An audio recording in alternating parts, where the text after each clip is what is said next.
You're too good for me. 4 simple words that can shatter a woman's world. Have you ever heard this from a man you cared about? Maybe he said it with downcast eyes, maybe with a sad smile, maybe even with tears. And you probably thought it was about humility, about him feeling unworthy. You might have tried to reassure him, to convince him otherwise. But what if I told you that Carl Jung understood something about this phrase that most people completely miss? What if those 4 words aren't about humility at all, but about something far more calculated, far more self-serving? Today, I want to reveal the brutal psychological truth behind this seemingly innocent statement. Because when a man tells you, "You're too good for me," he's not confessing his inadequacy. He's executing a sophisticated psychological maneuver that Jung would have recognized immediately as shadow projection mixed with emotional manipulation. And the most heartbreaking part? Most women fall for it every single time. Jung said that what we cannot accept in ourselves, we project onto others. When a man says you're too good for him, he's not elevating you. He's positioning himself as the victim while making you responsible for the relationship's failure. It's a masterpiece of emotional deflection wrapped in false humility. And by the end of this video, you'll never hear those words the same way again. We live in a world where women are taught to be understanding, nurturing, forgiving. We're told that when a man shows vulnerability, we should embrace it. But Jung understood that not all vulnerability is genuine. Some of it is weaponized. Some of it is designed to make you smaller while making him appear noble in his self-deprecation. And "you're too good for me" is the ultimate weapon of false vulnerability. Let me paint you a picture that might feel painfully familiar. You're in a relationship with a man who seems perfect on paper. He's charming, intelligent, knows exactly what to say. But slowly, things start to change. Maybe he becomes distant. Maybe he stops putting in effort. Maybe he starts treating you like an option rather than a priority. And when you finally confront him about his behavior, when you ask for the respect and love you deserve, he looks at you with those wounded eyes and says, "You're too good for me. You deserve better." In that moment, something devastating happens. Instead of holding him accountable for his actions, you find yourself comforting him. Instead of demanding better treatment, you're reassuring him that he's enough. He's just flipped the entire script. You came seeking accountability, and you left giving him absolution. That's not accident, that's strategy. Carl Jung would have called this a shadow projection. The shadow in Jungian psychology contains all the parts of ourselves we refuse to acknowledge. When a man consistently treats you poorly but tells you you're too good for him, he's projecting his own unwillingness to grow onto you. He's making your goodness the problem instead of his lack of effort the solution. But here's what makes this particularly insidious. By saying you're too good, he's not actually complimenting you. He's othering you.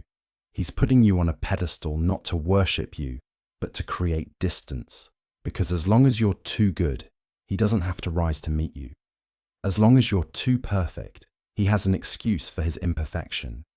As long as you're too much, he can justify giving too little. Jung understood that healthy relationships require what he called individuation.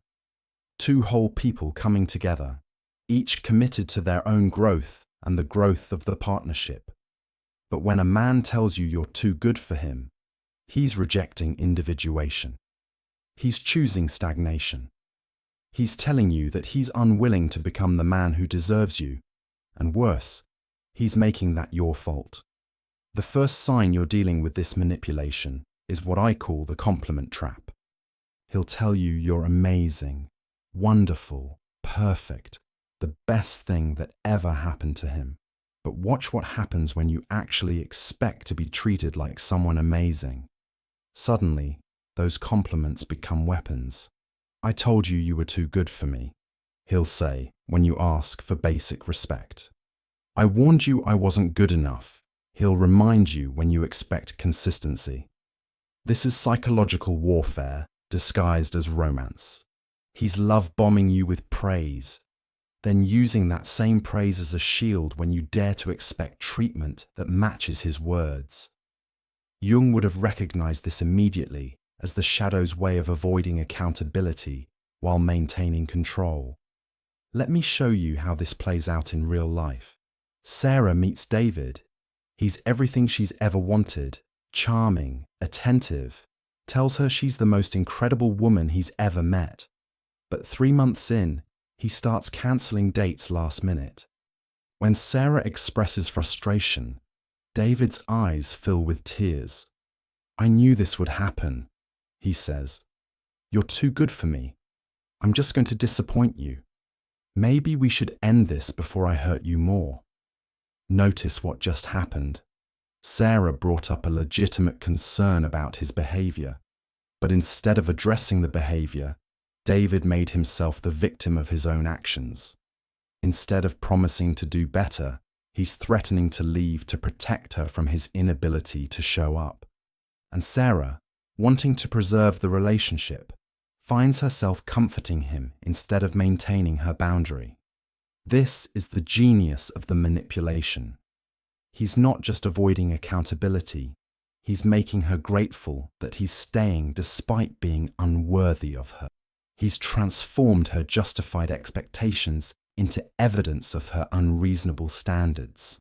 And Sarah walks away from that conversation feeling guilty for wanting basic reliability from someone who claims to love her.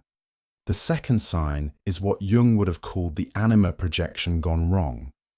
In healthy masculine psychology, the anima represents a man's capacity for depth, emotion, and connection. But when it's underdeveloped, men project this capacity onto women, making them responsible for all the emotional labor in the relationship. When a man tells you you're too good for him, he's often projecting his disowned anima onto you. You become the repository for all the goodness, depth, and emotional intelligence he refuses to develop in himself. You're too good not because you're actually superior, but because he's made you responsible for being good enough for both of you. This shows up in countless ways. You're the one who remembers important dates, plans meaningful experiences, initiates deep conversations, manages conflicts, and maintains the emotional connection. Meanwhile, he gets to be the simple guy who just can't compete with your emotional sophistication. But here's the manipulation. He's not actually simple. He's strategic. He's learned that by positioning himself as emotionally less evolved, he can avoid the work of evolution while still receiving its benefits through you. The third sign reveals the most brutal truth of all. Men who say, "You're too good for me," while continuing to accept your goodness, have made a calculated decision. They've decided that you're too good to deserve their best effort, but not too good to receive their minimal investment. Think about that for a moment. If you were truly too good for him, wouldn't the honorable thing be to step aside immediately and completely? But that's not what happens, is it? Instead, he continues to receive your love, your time, your energy, your body, your emotional support, your loyalty, your forgiveness. He just doesn't want to reciprocate at the level you deserve. You become his emotional trust fund, a source of unlimited resources that he can draw from without contributing to. Jung understood that this dynamic creates what he called a complexion of opposites. The more good you give, the more justified he feels in giving less. Your light makes his darkness seem deeper. Your effort makes his laziness seem more pronounced. Your growth makes his stagnation seem more comfortable. You become locked in a dance where your evolution enables his devolution. Let me share another story that might cut close to home. Maria has been with James for 2 years. She's always the one planning dates, remembering his family's birthdays, supporting his dreams, listening to his problems. When she finally asks for the same emotional support she gives, James looks hurt. "I feel like I can never measure up to you," he says. You're so much better at this relationship stuff than I am. You're too good for me. Notice the pattern. Maria's competence in love becomes evidence of James's incompetence. Her emotional intelligence becomes proof of his emotional limitations. Her giving nature becomes justification for his taking nature. And instead of inspiring him to grow, her goodness becomes his excuse to remain small. But here's what Jung would have pointed out. James isn't actually incompetent at relationships. He's competent at getting his needs met while avoiding reciprocity. He's skilled at positioning himself as the victim of his own inadequacies. He's expert at making Maria responsible for both giving and receiving in the relationship. The fourth sign exposes the shadow's most sophisticated strategy, the preemptive strike. Men who use this phrase often deploy it strategically, right before they're about to behave badly, or right after they've been caught in poor behavior. It's emotional armor that deflects criticism before it can land. I'm going out with the guys again tonight, but I know you're too good for someone who doesn't prioritize you. I forgot our anniversary again, but you're too good for someone who can't remember important things. I've been messaging my ex, but you're too good for someone who can't let go of the past. See the pattern? The acknowledgement of wrongdoing is immediately followed by the suggestion that your goodness makes you incompatible with his badness. He's not offering to change the behavior. He's not committing to growth. He's simply stating that the gap between your goodness and his badness is unbridgeable, so you should either accept it or leave. This is where the manipulation reaches its peak sophistication. He's making you choose between accepting his poor behavior or proving him right about being too good for him. Either way, he wins. If you stay and accept it, he gets to continue the behavior without accountability.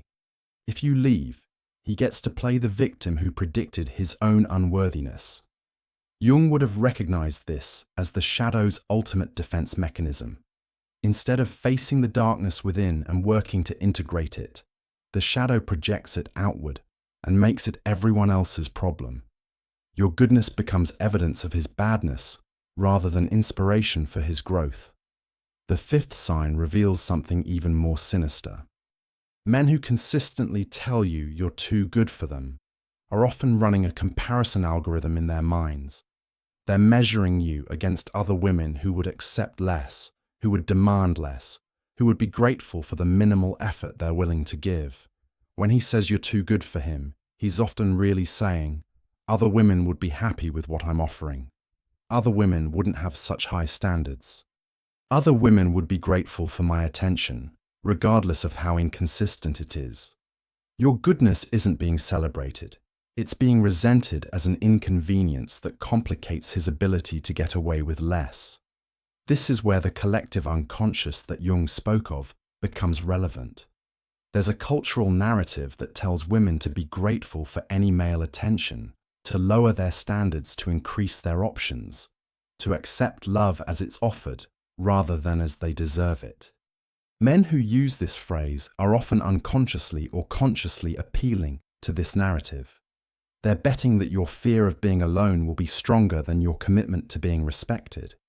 They're gambling that your desire to be chosen will override your need to be valued. They're hoping that your capacity for love will eclipse your requirement for reciprocity. Let me tell you about Rachel's story. She's been dating Marcus for 8 months. Every time she brings up exclusivity, he says, "You're too good for someone who's still figuring things out.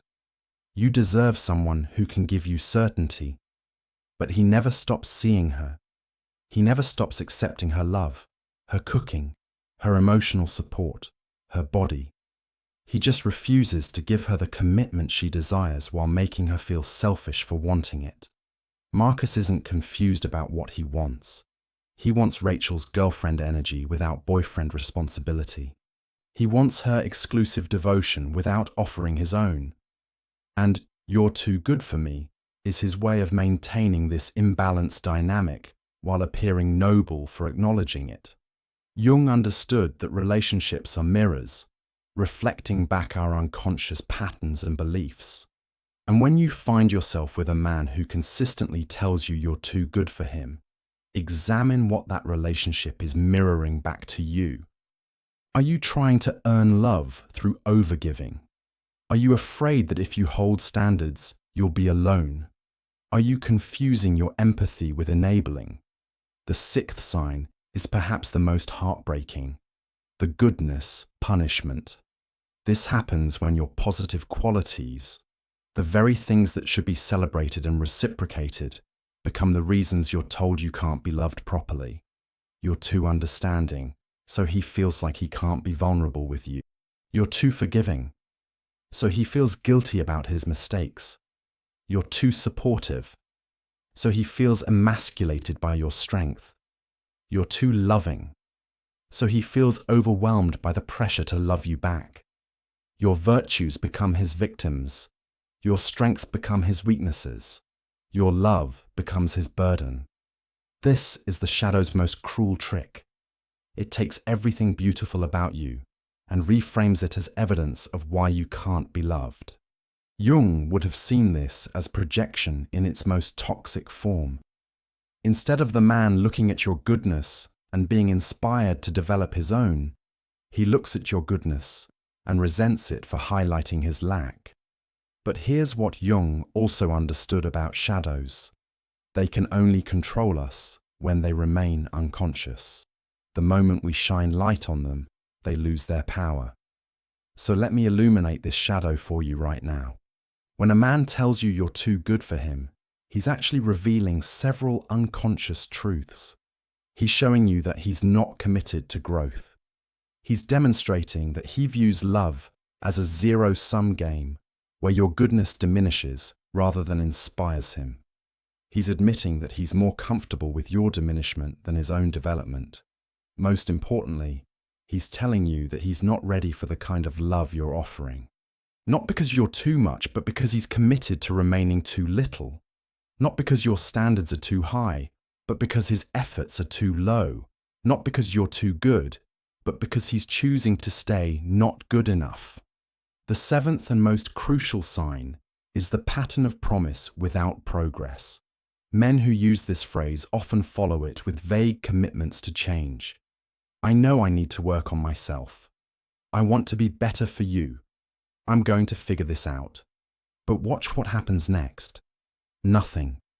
The promises evaporate, the patterns continue, and the next time you address the behavior, you get the same "you're too good for me" deflection. Jung understood that authentic transformation requires what he called individuation, the process of becoming whole by integrating all aspects of the self, including the shadow. But men who hide behind "you're too good for me" are rejecting individuation. They're choosing the comfort of familiar patterns over the challenge of growth. Real change looks different.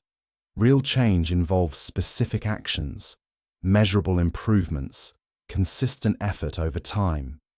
Real change means a man looking at the gap between who he is and who you deserve and committing daily to closing that gap. But fake change, the kind that follows "you're too good for me," involves nothing but words designed to buy more time while maintaining the status quo. Let me share one final story that illustrates this perfectly. Emma has been with Alex for 3 years. Every few months, when his inconsistency and emotional unavailability become too much to ignore, Emma confronts him. And every time, Alex responds the same way. "You're right. You're too good for me. I don't deserve you. I need to work on myself." Emma always feels hopeful after these conversations, believing that Alex finally sees the problem and is committed to change. But months pass, and nothing changes. Alex doesn't go to therapy, doesn't read books on emotional intelligence, doesn't take any concrete steps toward growth. The same patterns repeat, and when Emma addresses them again, she gets the same script. "You're too good for me. I don't deserve you. I need to work on myself." Emma is trapped in what Jung would have called a complex, a psychic structure that operates autonomously from conscious will. She's addicted to the promise of change while ignoring the evidence of stagnation. She's in love with his potential while accepting his present. And Alex, consciously or unconsciously, understands that as long as he can make her feel responsible for the gap between them, he never has to do the work of closing it. This is where the brutal truth becomes undeniable. Men who genuinely feel unworthy of your love don't tell you about it repeatedly. They show you their worthiness through their actions. A man who truly believes he's not good enough for you doesn't make you responsible for managing his insecurity. Instead, he becomes obsessed with proving himself wrong. He works on himself, not because you've threatened to leave, but because he can't bear the thought of being unworthy of your love. He doesn't make his growth your project. He makes it his mission. He doesn't tell you you're too good for him. He shows you every day that he's working to be good enough for you.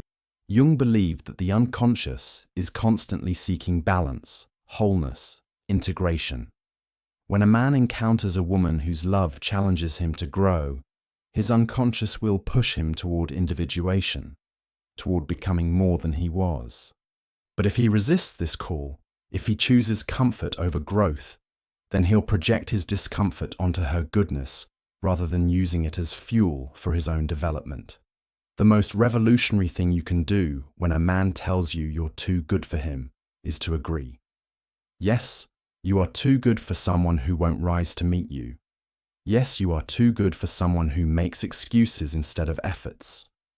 Yes, you are too good for someone who projects their unwillingness to grow onto your standards. And then walk away. Not in anger, not in bitterness, but in the quiet confidence of someone who knows their worth and refuses to negotiate it. Because here's what Jung understood that most people miss. You cannot love someone into wholeness. You cannot shrink yourself to make someone else feel bigger. You cannot dim your light to make someone else's darkness feel less pronounced. And you cannot accept you're too good for me as a substitute for I'm committed to becoming good enough for you.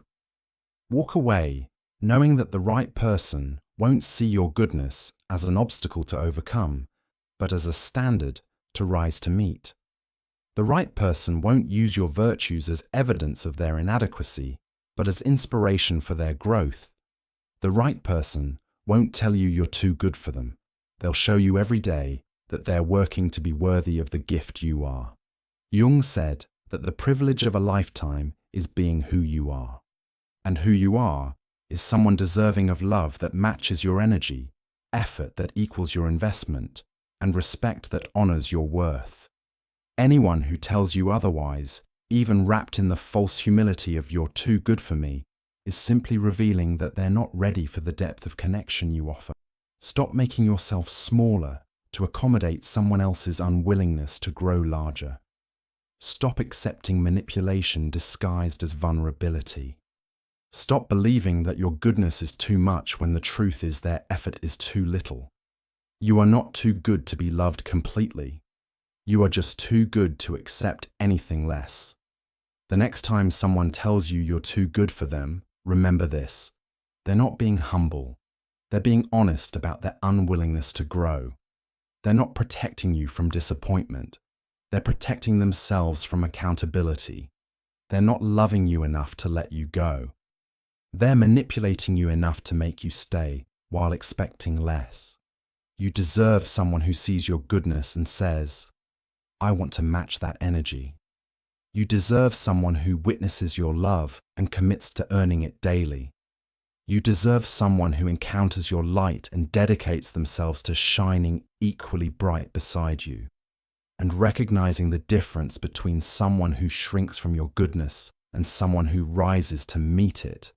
That's not just about finding better love. That's about honoring the queen within you, the woman who knows her worth and refuses to apologize for it. That's about understanding what Jung meant when he spoke of individuation, becoming whole, becoming authentically yourself in relationship with someone equally committed to their own wholeness. If this truth resonates in your soul, if you recognize the patterns we've uncovered today, then you've found where you belong. Here, we don't teach women to accept less. We teach them to recognize their worth and refuse to negotiate it. We build queens who know the difference between humility and manipulation, between vulnerability and victimhood, between love and settling. Join us in creating a community of women who choose growth over comfort, truth over pretty lies, and authentic connection over convenient excuses.